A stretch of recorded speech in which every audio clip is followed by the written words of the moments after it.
Yo, what is up? This is Devin of GarbageSquad, and going to be doing a deck profile, or an updated deck profile to my Penguin deck. And before we go ahead and get into this deck profile, this is honestly just a very casual deck to just play with friends. I mean, if you're playing against people who don't know how Penguins work, you could, like, surprise a few people with, like, some of the new Penguin plays that you can make now. The only thing that's stopping this from actually, like, being able to compete against, like, at least Rogue tier is the fact that consistency is not that great in this deck, and the plays you make are only decent. This deck also kind of struggles to break boards a little bit, and yeah, it needs to be able to set up. If it gets interrupted, then it's kind of hard for this deck to set up. But anyways, yeah, that's enough for the introductions. Let's just go ahead and get into the deck profile. And real quick before I get into the deck profile, these are some nice sleeves for this Penguin deck. Shout out to my boy Michael for giving me these sleeves. Really appreciate it. And yeah, again, they just fits the Penguin deck so well. But anyways, yeah, let's just go ahead and get to the deck profile. So first of all, triple copies of Great Emperor Penguin. This because of the new search card for Penguins, Royal Penguin Garden. This card has become a lot better. Because most decks before the new support in Burst of Destiny, you would typically run like one or two of these, just because it's a level 5, so it can be kind of a brick. But again, because with Royal Penguin's Garden, it's just so much easier to use this card. This is like one of your main combo pieces now. And for those of you guys who don't know Emperor Penguin's effect, is that you can tribute this card for cost, special summon up to 2 Penguin monsters from your deck, except Great Emperor Penguin. And because this is, like, you know, one of the older, like, old school cards, this effect is not a once per turn. It's not a hard once per turn. It's not a once per turn. If you can just keep getting Emperor Penguin out on the field, you can just keep using its effect to special summon more Penguins. Then I'm playing 3 copies of the new Penguin Squire. So Penguin Squire is also what the deck really needed for, like, consistency. So, like, pretty much any normal summonable Penguin along with Penguin Squire, you have or you can make Penguin Brave. So for those of you who do not know Penguin Squire's effects, cannot be used as synchro material except for the synchro summon of a water monster.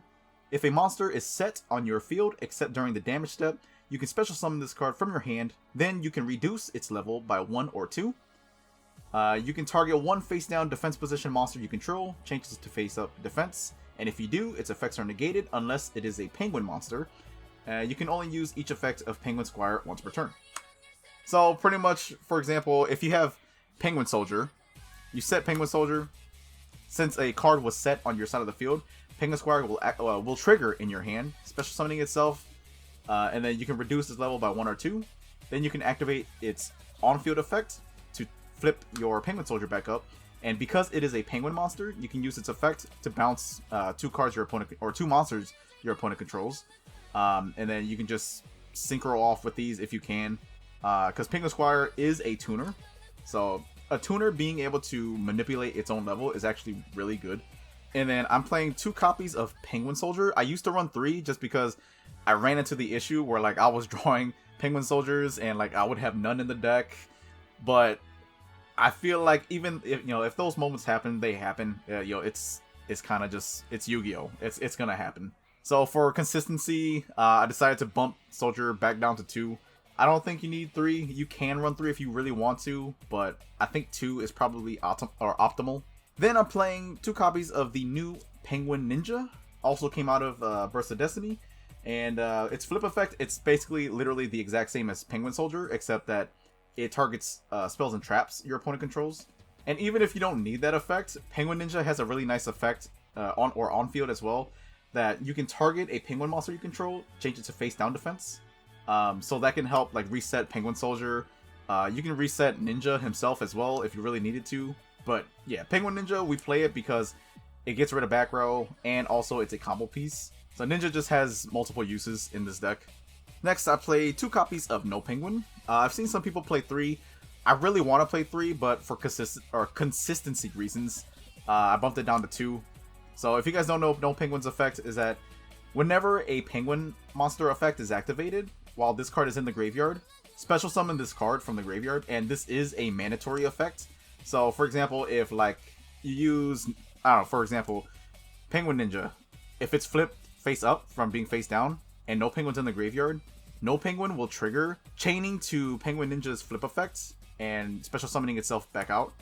So that way, no penguin, along with Ninja, will banish whatever Ninja targets.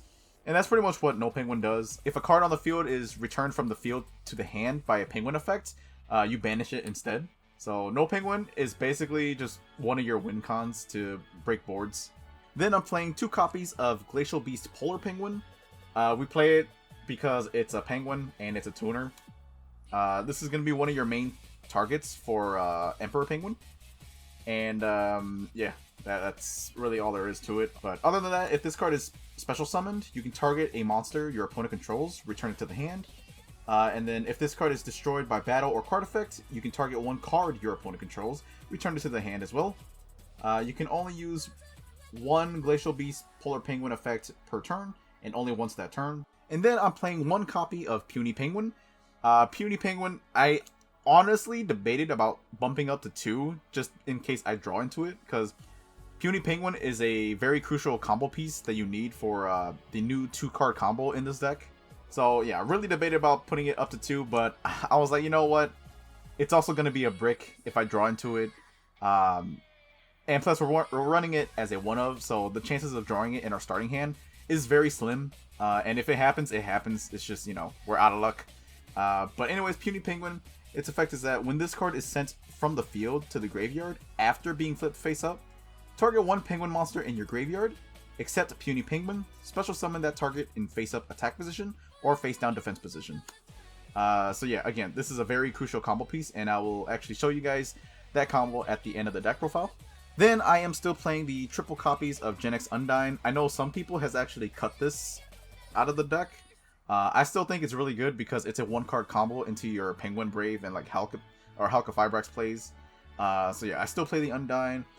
I'm still playing 2 copies of Controller. I will probably forever keep Gen X Controller at 2, at least 2, if I'm playing the Undyne engine. Mainly because if you draw into the 1 controller, you can't even use Undyne's effect to ditch a card from the deck. So yeah, I will almost always play 2 Gen X Controller now. And then I also play 2 copies of Crystron Rosenix. This is also for the Undyne. This is basically going to be your main target for, or not target, but the main card you're going to be sending off of Gen X Undyne. And Rosenix's effect, basically what you're going to be using it for is its graveyard effect. If it's in the graveyard, you can banish it and then special summon a Crystron token that's level 1. And then I'm also playing 2 copies of Deep Sea Minstrel to snipe out hand traps. Not 3, because penguins don't really get Minstrel's effects, or they can't optimize it as well as, like, I guess something like Mermail Atlanteans. So yeah, I'm just playing 2 copies of Minstrel. And then I'm also playing 2 copies of Psychic Tracker. Most of our monsters that we'll have on board are level 3s. So Psychic Tracker being able to just easily summon itself out is it's just really good and really helpful. And also its effect that if a synchro monster uses this card as material, you gain, or that monster gains 600 attack. And honestly, I get that effect fairly often, and it just helps so much, sometimes making your Penguin Brave a 3000 beat stick. And then to end the monster lineup, I'm also playing 2 copies of Psychic Wheel Letter. Again, most of our monsters are level 3, and Psychic Wheel Letter can easily just bring himself out. And it's a tuner, so yeah, if we have like No Penguin and Wheel Letter, just summon No Penguin. Wheel Letter's effect, we can just not tribute. We can just special summon itself and then easily go into our Penguin Brave. And Wheel Letter also has a nice effect where if it's used as a synchro material, you can target a card or target a monster on the field that has less attack than the monster that you synchro summoned using this card and destroy it. So Wheel Letter, yeah, it can sometimes help as well. And that is all for the monsters. On to the spells. I am playing triple copies of Royal Penguin's Garden. This is a 3 must-of. Yeah, you need to run 3 of this card. If you're not, you're going to struggle with consistency quite a lot. Because Royal Penguin's Garden is literally a search card for any penguin card. On activation, you can add a penguin card from your deck to hand. Once returned during your main phase, you can decrease the level of 1 penguin monster in your hand or face-up field until the end of this turn, and then discard 1 card. Or you can decrease the level by 1. I think I just totally skipped over that. And then I'm also playing 2 copies of Emergency Teleport. I mean, you saw the 2 copies of Tracker and 2 copies of Wheel Letter. This is just to help with consistency and making our boards. And then I play one copy of one-time passcode. This is probably going to be a little weird for some of you, but if I have Gen X controller in my hand and one-time passcode, I can easily just go one-time passcode and still go off on, at least have like a Hulk play. And I won't have to use my normal summon if I go into this, so usually if I have one-time passcode, Gen X controller, and like non-tuner monster, then usually I'm fine. Then I also play one Called by the Grave, don't want to get hand trapped. One Foolish Burial. Our main target is going to be no Penguin, but you can also send Rosenix with this as well. And then Monster Reborn to end off the spells. Then onto the traps. These are the only traps that I play and the only hand traps I play. Infinite Impermanence. Triple copies, just because I feel like it's probably like the best hand trap for a slow deck like Penguins can play. Playing Ash Blossom, I guess you could technically take out the triple Imperm for triple Ash Blossom if you really wanted to. But I feel like Imperm just helps a lot more in the control aspect, in which that's what Penguins are supposed to do, is kind of just control your opponent and then, or as much as they can, and then just kind of try to go and swing for game afterwards. And then onto the extra deck, I am playing one Link Spider. Link Spider is for our Undyne plays. One Link Karibo, one Halka-Fibrax, one Coral Anemone, one Miss Starboy, one Boral Sword Dragon. This is for just to help push for game. Miss Starboy is honestly kind of just filler, but it does help being able to buff up our water monsters. So Miss Starboy is not too bad either. And then I do play one number 75 Gossip Shadow. This is actually made in our 2-card combo that actually prevents us from being Nibiru'd. Then I'm playing 2 copies of Penguin Brave. This is your main synchro that you're going to be making. One Shooting Riser Dragon, one Anticipator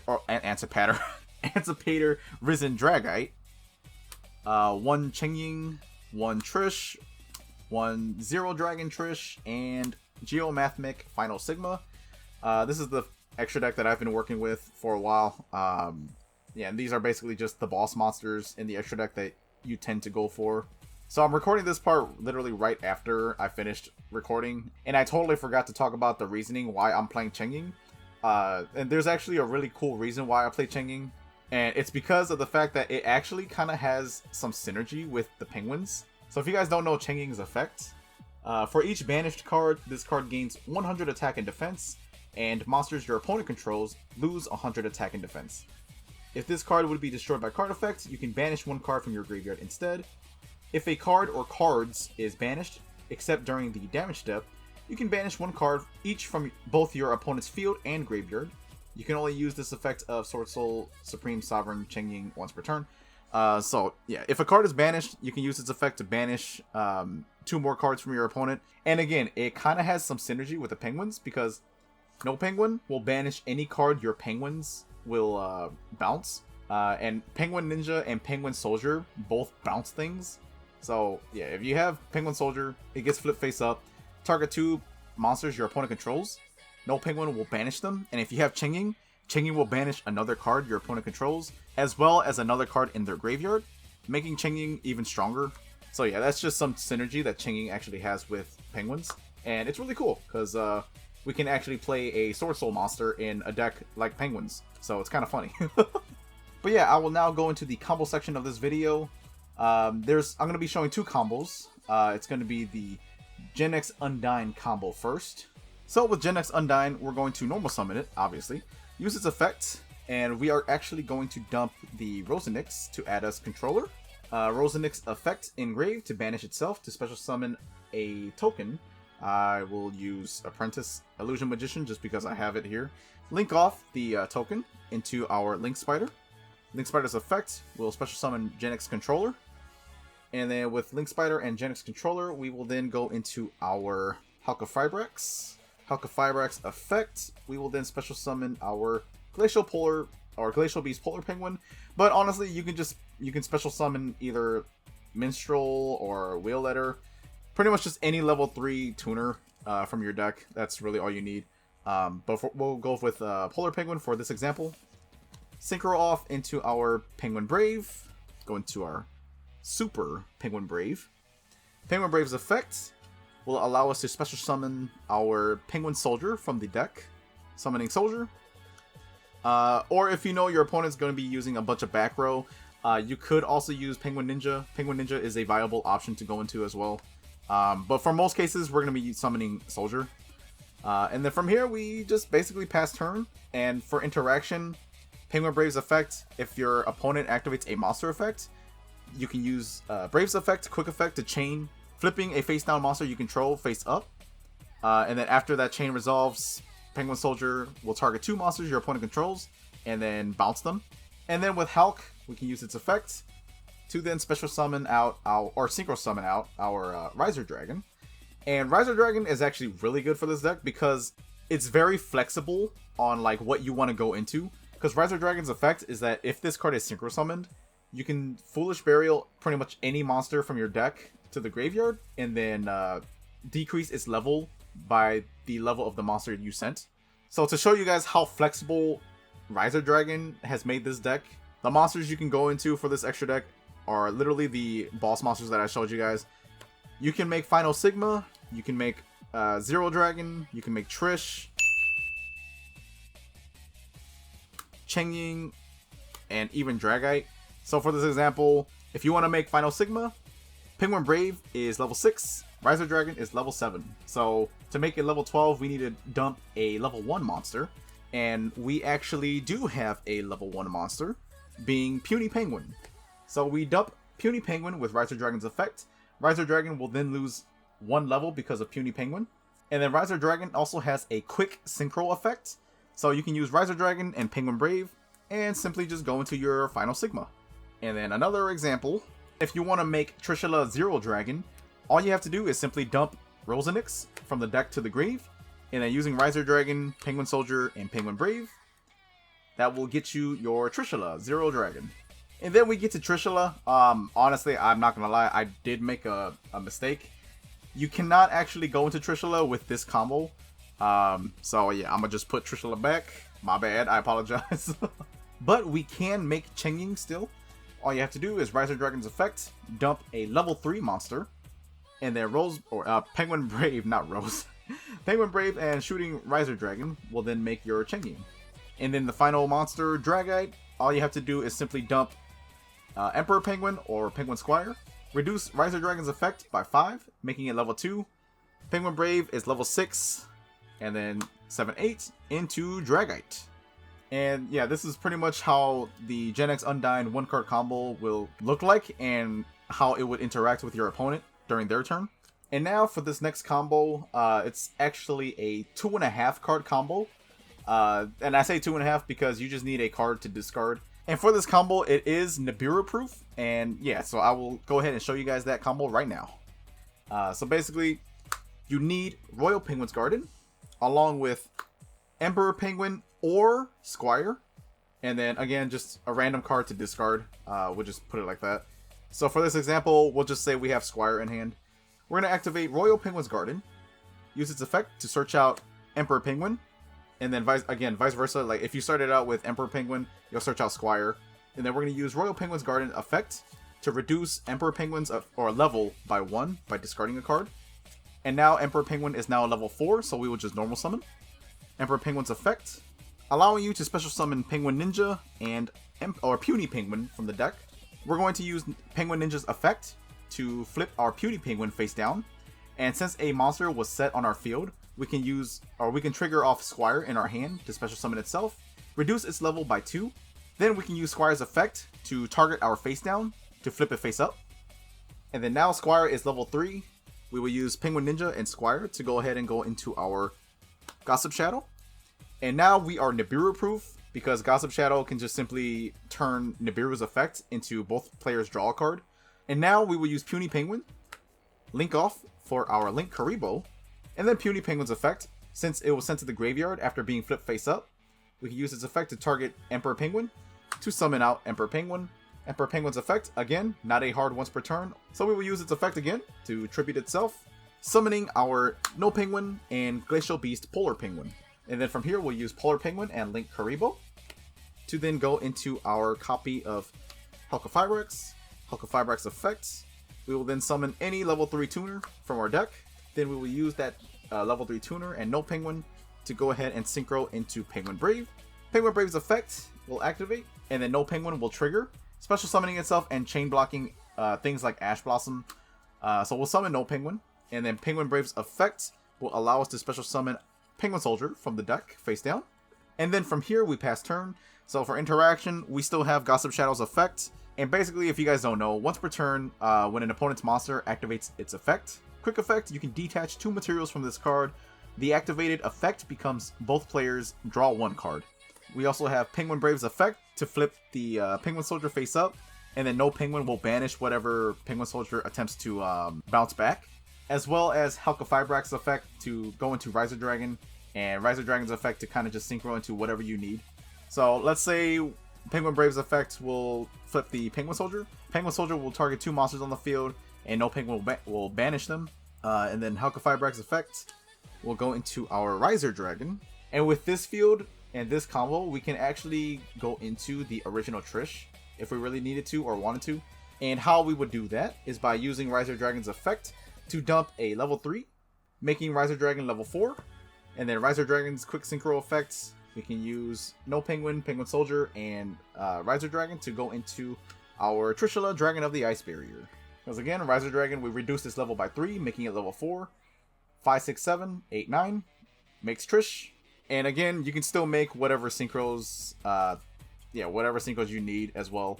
And again, with this field, you can still make Final Sigma, Zero Dragon, Chengying, and Dragite. But yeah, that is my updated Penguin deck with the Burst of Destiny support. Let me know what your guys' thoughts are on the deck in the comment section below. Would really love to hear y'all's opinion about the deck. Anything you guys might change, or just, I don't know, anything in general you guys want to tell me about this deck. Any constructive criticism is always welcomed. And yeah, that's gonna do it for this video. Hope you guys enjoyed it. And this is Devin of GarbageSquad signing out. Peace.